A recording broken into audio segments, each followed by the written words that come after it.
I'm a huge sucker when it comes to history mixed with legend, especially when it has something to do with some type of divine inspiration or divine intervention.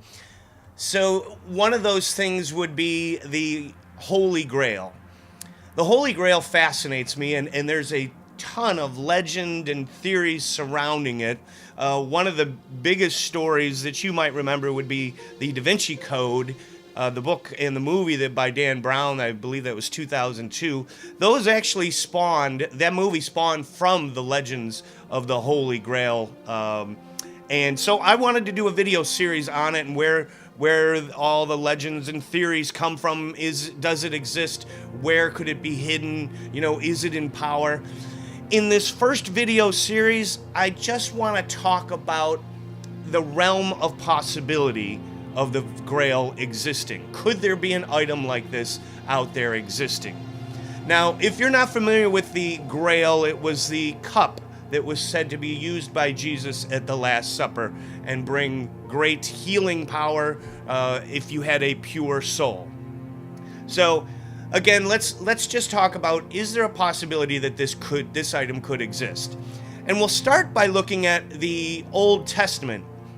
In the Bible, there is an item in the Old Testament which is the Ark of the Old Covenant.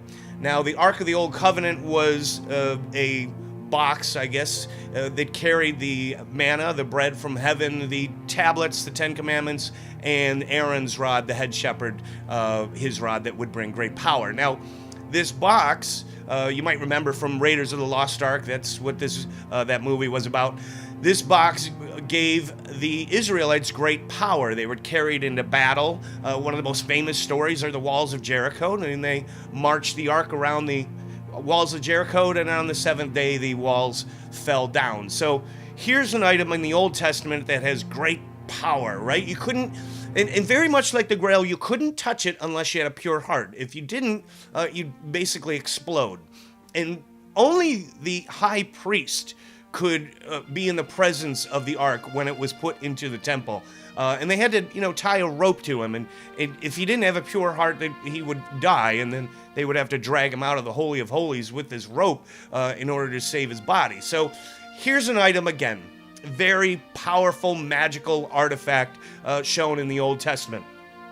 Now, we don't have the ark. Most historians believe it was taken in the Babylonian conquest of Jerusalem in 586 BC. But at least I just wanted to show you, here's one of those items. Now, let's look into the New Testament. An item we have today is the Shroud of Turin.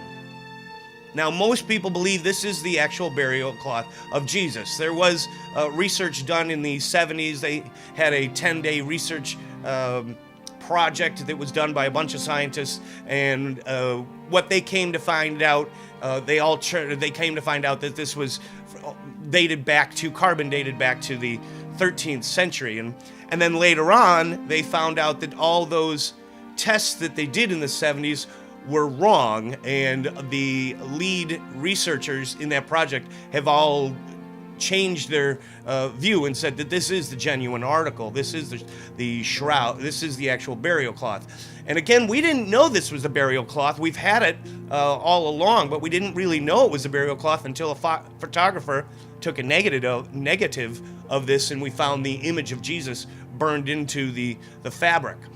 So this item has been in possession, and there's writings about knights who had this cloth under the assumption, again, they didn't know that this was the burial cloth, and it provided healing power.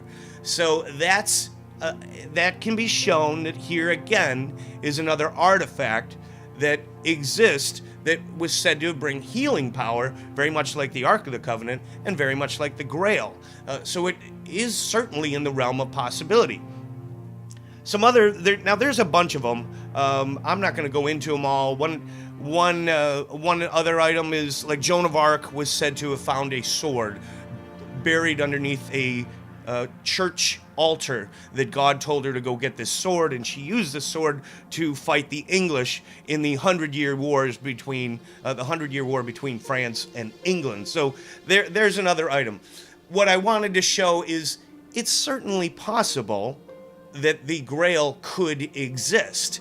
If these other items were shown in the Bible, and we have the Shroud of Turin, we actually have two pieces of the Shroud of Turin, the headpiece and the body piece. If we have these, and they are said to have magical power, then it's certainly possible that the Grail could exist.